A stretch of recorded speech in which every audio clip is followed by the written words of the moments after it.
All right, that is some important commentary coming in on how the Fed might act going forward. But that's everything that we're tracking globally. Let's now talk about all of the cues that you should track as we get into a fresh trading session.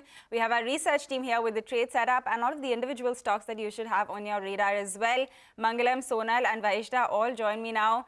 Guys, a very good morning to all of you. And Sonal, let me come across to you first. We were just discussing the global cues.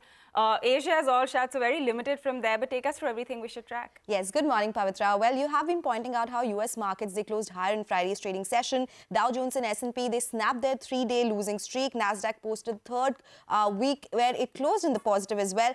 We had stocks like Netflix and Alphabet that closed higher to the tune of 5 to 8.5%. So yes, strong cues from the US markets.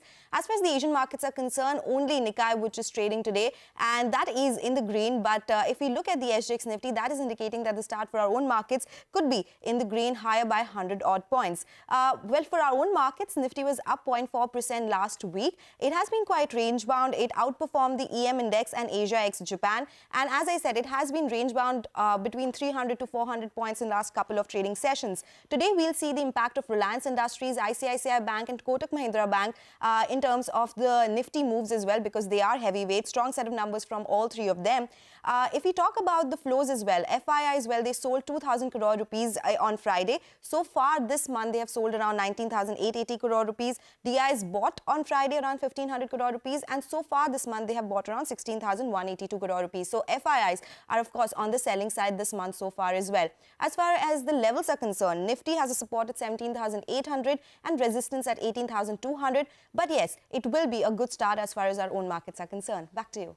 All right, Sonal, thanks a lot for laying out all of those cues that we should track. It will be a good start. So let's see how the trading session moves from there. We are also tracking all of the individual stocks that, will be in focus today. Vaishta is here with that entire list. Vaishta, we were just talking about the fact that there are so many Nifty companies which posted earnings post-market close. So Reliance on top of that? Yes, that's right. Let me start off with Reliance first, when the consolidated EBITDA as well as the profits have been above estimates. In fact, there are strong growth for the oil to chemical business, wherein margins have improved to 10% versus 7%.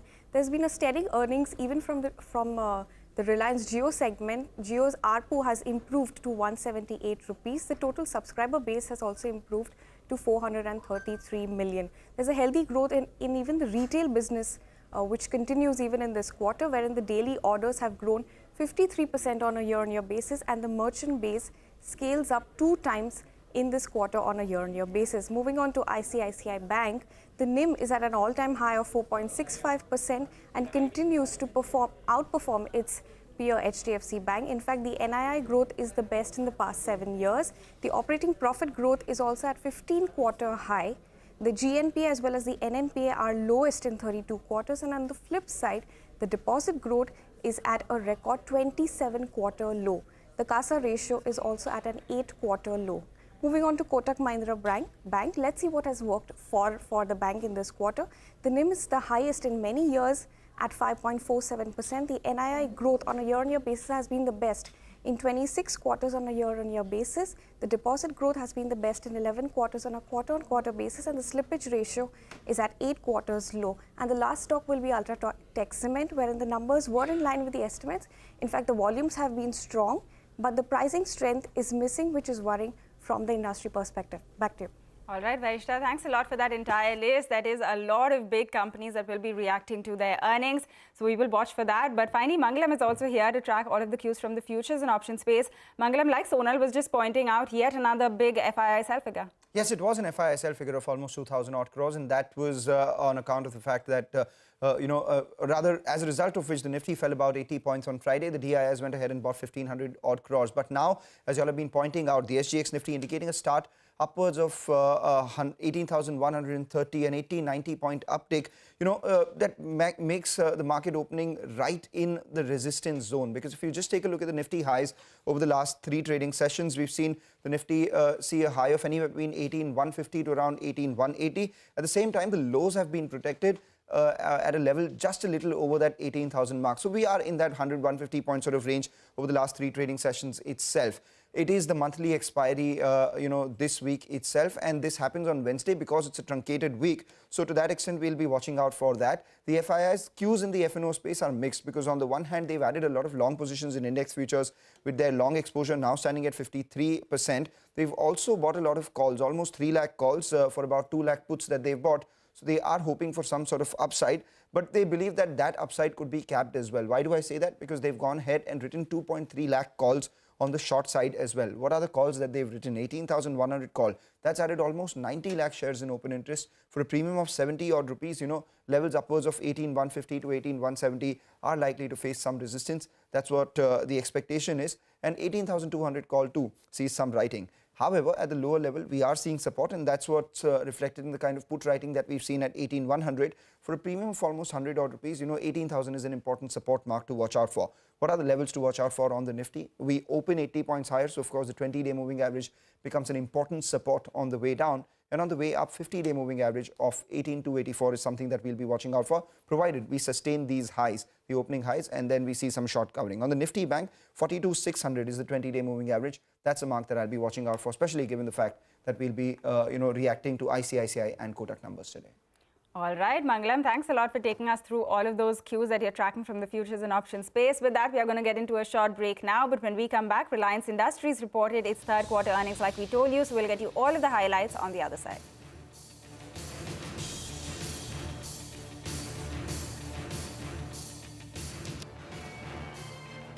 Hey guys, welcome back. You're still tuned into Power Breakfast on CNBC-TV18, and like we told you, the big earnings that came through on Friday were from Nifty heavyweight Reliance Industries.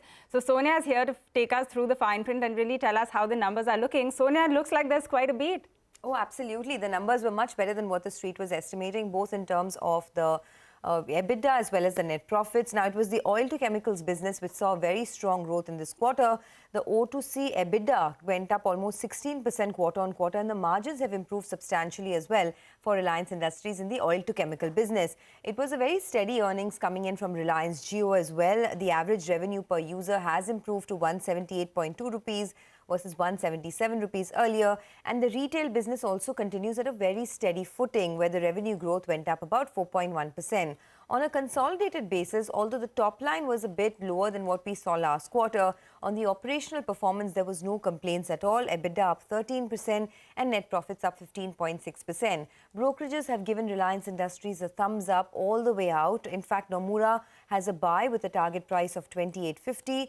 Jefferies has a buy with a target price of 31.10, while JP Morgan has an overweight on the stock with a target price of 3,015. So all in all, good set of numbers coming through, and I am expecting the stock to open in the green today.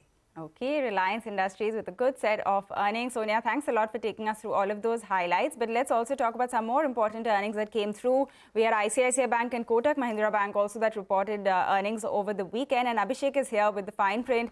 Abhishek, both of them looking extremely strong. Well, extremely strong, Pavitra. Records galore in both the entities. To begin with, ICICI Bank, the net interest margin is perhaps at an all-time high of 4.65%, and it continues to outperform HDFC Bank across various parameters. The NII growth is the best that the bank has seen in last 7-8 years. Operating profit growth is at 15-quarter high. Asset quality, one of the best that you are seeing in last 8 years, with gross NPA at 3.07% and net NPA at 0.55%. It continues to outperform HDFC Bank in terms of net interest margin, or if you say the ROA profile and the loan growth as well. Operating efficiency, that is cost to income ratio, is one of the best in last 10 quarters. On the flip side, the deposit momentum is a bit slow, a 27-quarter low in terms of deposit growth on a YY basis. The CASA ratio is also at 8-quarter low. They have lost market share on a sequential basis, but that's the case with HDFC Bank as well. Subsidiaries performance, that was a tad bit weak. Unsecured loans continue to rise and aid in margins. It now forms 18.7% of the loans versus 7.85% that you had in Q3 FY18. In terms of P&L to ARPOL, both the NI and PAT were ahead of ARPOL.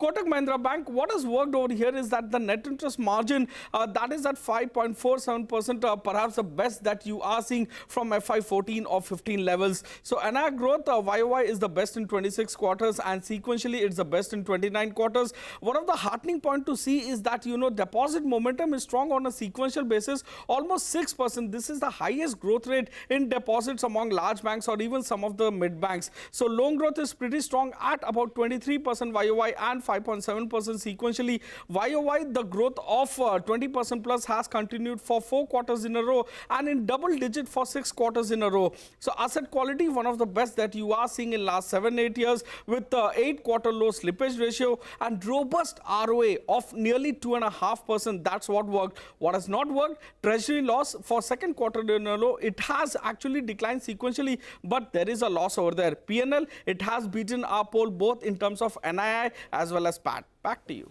Abhishek, thanks a lot for breaking down both of the earnings for us so well. That is ICICI Bank and Kotak Mahindra Bank. Both of them posted a very strong set. So it'll be interesting to see how these stocks fare today and also what they can really do for the Nifty Bank. So that is something that we will be tracking. But with that, let's move on and talk about Adani Enterprises. The 20,000 crore rupee FPO is all set to open this week. That is on February, on 27th of Jan.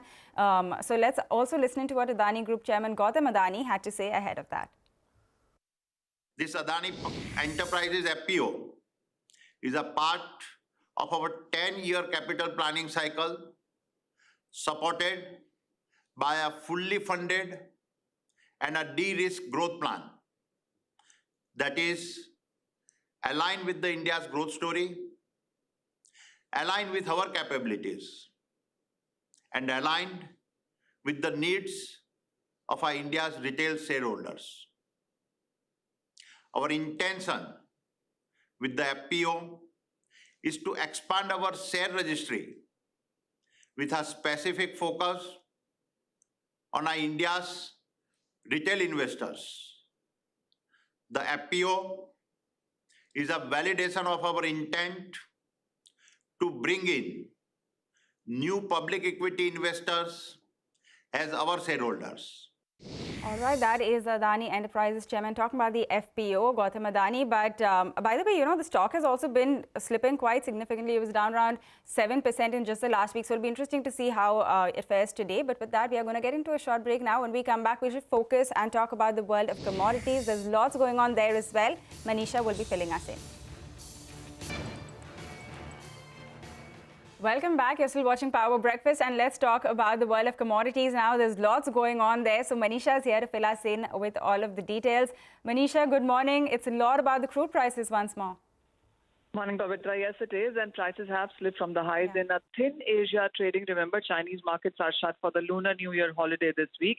While the crude has posted second weekly gain on China reopening, and the prices did gain 2.5% in the previous week. But the markets will watch out for the data in this week. And you have the U.S. fourth quarter GDP numbers coming in on Thursday.